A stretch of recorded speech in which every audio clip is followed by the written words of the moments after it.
Ring Fit Adventure has been facing shortages for a while, as well as many scramble to find a way to stay active and occupied while stuck inside.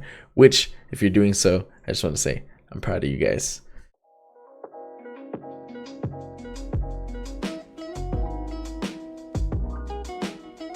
Hey, what's going on, everyone? Welcome to another episode of This Week Today with CuriousJ, where we talk about gaming and streaming news. I am your host, CuriousJ. I do appreciate y'all being here. Before I get into the episode, I just want to quickly remind you guys that I do stream on Twitch Monday through Thursday, usually around 10:30 p.m. Central. I know, kind of late, but I'm a nighttime streamer. And sometimes I'll throw in some weekends on there, but yeah, usually it's just the Monday through Thursday. But anyways, guys, let's get into the episode. This is a bunch of Nintendo Switch stuff to talk about, and some streamers, some Twitch stuff in there. So first things first, the Nintendo Switch is sold out almost everywhere. It's crazy. With supply chains globally reacting to rapid spread of COVID-19, stock shortages of numerous goods are expected. If you've been tempted by the recent release of Animal Crossing New Horizons and planned on picking up a Nintendo Switch, you might be out of luck already, as stock has become almost impossible to find. Ring Fit Adventure has been facing shortages for a while, as well as many scramble to find a way to stay active and occupied while stuck inside. Which, if you're doing so, I just want to say I'm proud of you guys.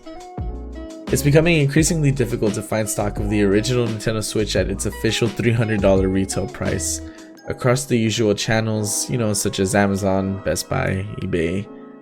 The Nintendo Switch Lite, which retails for $200, isn't as scarce across all retailers, but it is sold out on Amazon. Nintendo of America knows supply is short and hopes to renew stock in the near future. Nintendo said in a statement, "Nintendo Switch hardware is selling out at various retail locations in the US, but more systems are on the way. We apologize for any inconvenience." It's cool that they're at least acknowledging it, right? If you're absolutely in need of a Switch right now, there are still numerous ways to get one through third-party sellers. As expected though, you'll be paying a premium. Right now, the cheapest Nintendo Switch model on Amazon will cost you around $440 or $230 for a Switch Lite.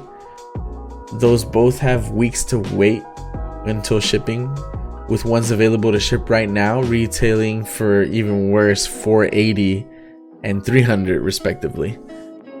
Things on eBay aren't that much better. There's a slew of pre-owned consoles selling for near retail prices, and you can expect to pay over $400 for a brand new original Switch and no less than $250 for the Switch Lite. Oh man, that's insane. With no firm date on when new stock will arrive and the global spread of COVID-19 just getting worse in some countries, it's unclear when this situation might get any better. However, if you're one of the many that already has a Nintendo Switch, then I may just have some good news for you. Earlier this week, Nintendo published a surprise direct mini to YouTube, giving us a look at games that will be heading to Switch throughout the rest of the year. Nintendo covered a lot of ground during the presentation, talking about a number of first and third-party games. If you missed the show, here's a breakdown of everything that was announced. By far, the biggest announcements of the show concern Nintendo's first-party games. The company detailed the first seasonal events for Animal Crossing New Horizons, which are both taking place in April. The first one is Bunny Day, which will take place from April 1st through the 12th, and the second one is an Earth Day event taking place later in the month. I'm assuming around the 21st of April, since that's Earth Day. The Direct also revealed that the next DLC fighter for Super Smash Bros. Ultimate will be a character from ARMS, though we'll have to wait until June for a full reveal and release. Nintendo also confirmed that the first part of Pokemon Sword and Shield expansion pass, the Isle of Armor, will be launching in June, so that'll be a busy month for first-party Switch games. Marvel Ultimate Alliance 3, on the other hand, is getting a third expansion pass pack that includes the Fantastic Four and Doctor Doom, while Ring Fit Adventures has received a new update that adds a rhythm game featuring a number of tracks from Nintendo's other Switch games. While there was a good amount of attention given to Nintendo's own games, there were release dates announced for plenty of others. May 29th in particular seems like it's gonna be a big day for Switch owners.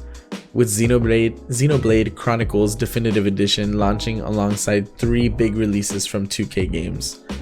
If you missed the direct, I definitely recommend checking it out for yourself. There's a lot of information on there, and guys, there was a bunch of games announced. Like, Switch is doing it right, I gotta say. So yeah, go check it out, guys. So, in some streamer news, Shroud, Summit1G, and Nadeshot claim Warzone is easier on a controller. So this isn't really big streamer news. There's not really any drama involved, but it's something I'd really love to hear your opinion about. Hear me out and then comment below so we can talk about it. So, the controller versus mouse and keyboard debate is one that may never die, but some of the biggest names in esports streaming have had their say on the difference in the new Call of Duty Battle Royale Warzone. While the debate has always been a present one, it heightened when Fortnite Battle Royale was made crossplay, allowing players on various platforms to play against each other in the same lobby. Since then, aim assist on controllers became a huge problem for PC players, while on the other hand, controller players talk about the clear mechanical advantage of using a mouse and keyboard. This argument has continued into Warzone, and Summit1G, Shroud, and Nadeshot have had their say. After dying to what he believes is a controller player, Summit immediately called out the player, referring to him or her as the robot, and how powerful controllers are in Warzone. Shroud added that it's especially prevalent with pistols, implying that pistol use with a controller and aim assist is overpowered. Summit then chimed back with a slightly different opinion, and one that isn't really common argument in the debate. He said, "On mouse and keyboard, the longer a gunfight lasts, the worse the situation gets for us. I feel like on console, the longer the fight lasts, the better the console player is going to do." He added as a final note that the robot is going to be the long-term game changer, to summarize his view. Similarly, Nadeshot believes controller players have some big advantages, but doesn't entirely sit on either side of the debate. In a tweet, he said that it is an absolute fact that close/medium range gunfights are easier on controller, but long range gunfights and sniping are obviously much easier on keyboard and mouse. As has become clear, this debate will probably never reach a conclusion, with arguments being made for either case and people often believing that their preferred input is at somewhat of a disadvantage. What is clear though, for the most part, is that a lot of the top names in the industry have been having a blast on Warzone, regardless of how they play. So last but definitely not least, Twitch had a giant benefit event, StreamAid 2020, yesterday on March 28th on the site's own channel. Twitch was soliciting donations during the event, all of which will go to the COVID-19 Solidarity Relief Fund for WHO via the United Nations Foundation. Last time I checked, guys, the benefit event had already raised over $2.7 million. It was crazy. The list of celebrities was full range, from mainstream musicians like Garth Brooks, John Legend, and Joe Jonas, to streamers and usual Twitch EDM fare like Steve Aoki. They did a simulcast with Twitch rivals and closed out the night with Sting and Shaggy, and then at the very end they had Diplo on there. It was super cool, guys. If you missed it, you should still be able to go watch the VOD on Twitch's own channel, and I'm sure you'll still be able to donate. You should be able to, I don't see why not. If you can, it'd be super awesome of you to go do that, because like the money's definitely going for a great cause. Obviously, I know these are tough times, so don't feel pressure to do so. You know, help yourself before you help anybody else. But yeah, guys, like I said before, it's all about coming together, and I feel like we're doing really great at that. But that's gonna be all for today's episode, guys. I appreciate y'all being here.